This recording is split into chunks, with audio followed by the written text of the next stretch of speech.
Still not getting sales? I have 3 tips for you. Porket ba nag-enroll ng course, makakakuha na ng result? The answer is no. Bakit? Kapag nag-aral ka ba, nakakuha ka ng diploma, makakakuha ka ng work without application? Definitely no. Same in digital product selling and in any areas of life. Ito, sa mga digital product seller na baguhan, you already uploaded your digital products sa mga websites such as System.io, Rocket. Still not getting sales? I have 3 tips for you that are applicable to me that might help you as well. As a beginner, let's go. First, find your niche. Alam ko, naturo na rin to sa mga courses.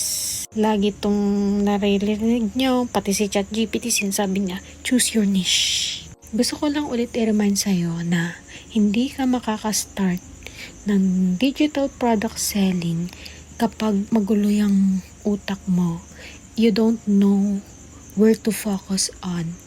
Kapag benta ka ng random products, add ka ng add sa digital shop mo, but you can't commit to market it kasi you don't know, hindi mo master yung niche na yan, and you are not passionate to create a content regarding that niche, hindi ka po magkakasales. So maganda talaga that you are interested and somewhat knowledgeable sa product na bibilin mo, so you can create content as much as you want.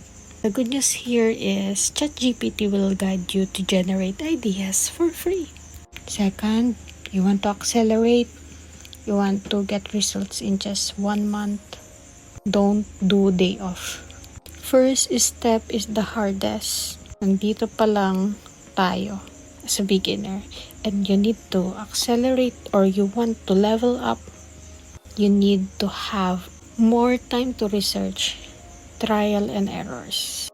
Yes, digital course will help you in your first step to have knowledge regarding it. Pero don't limit yourself na dun ka lang magbe-base ng knowledge. Paka-broad pa rin ang digital marketing.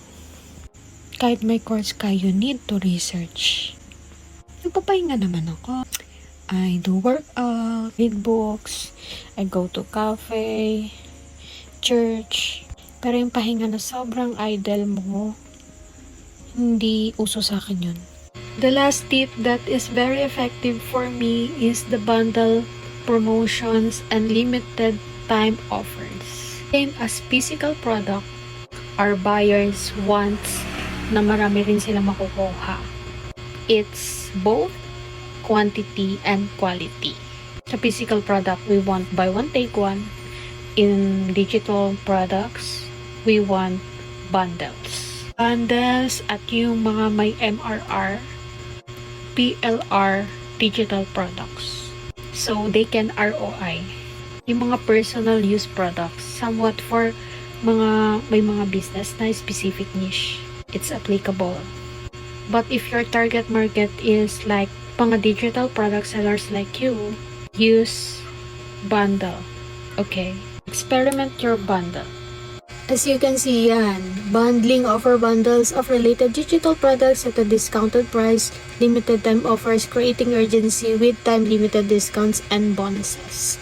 So, yung dalawa sa mga effective strategies sa akin. I'm also comparing the marketing strategy sa physical products, so I know how to adjust. Okay? Continuous learning and experimenting, never-ending consistency, and content creation regarding how you promote your product and how you give people a value is the keys. Madaming keys. Hope this helps. Follow me for more. Wait lang. May nakalimutan ako. Since ginagaan mo yung boring kong boses, I have freebie for you. I know I have that boring tone. Ganun lang talaga ako. Hindi ako jolly. I'm an introvert and nonchalant. Low-key. Kahit ano naman nata talagang business, kailangan mo makipag-usap. So yun. I have a digital product for you for free. So here you go, a digital product planner. Mas madidiscover mo yung niche na para sa'yo. Okay, let's view this one. Ayan. Diba? Mas organized. Mas magiging organized ang pagiging digital product seller mo. Okay. Ayan. Your niche audience. May mga few questions. Okay.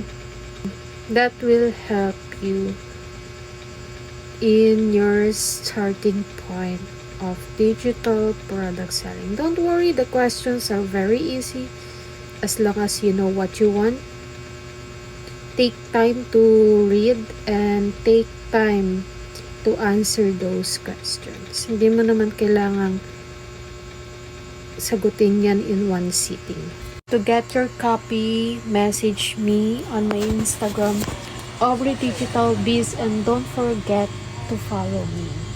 It will be a great help then sa aking small business. Yun lang. Thank you so much and happy selling.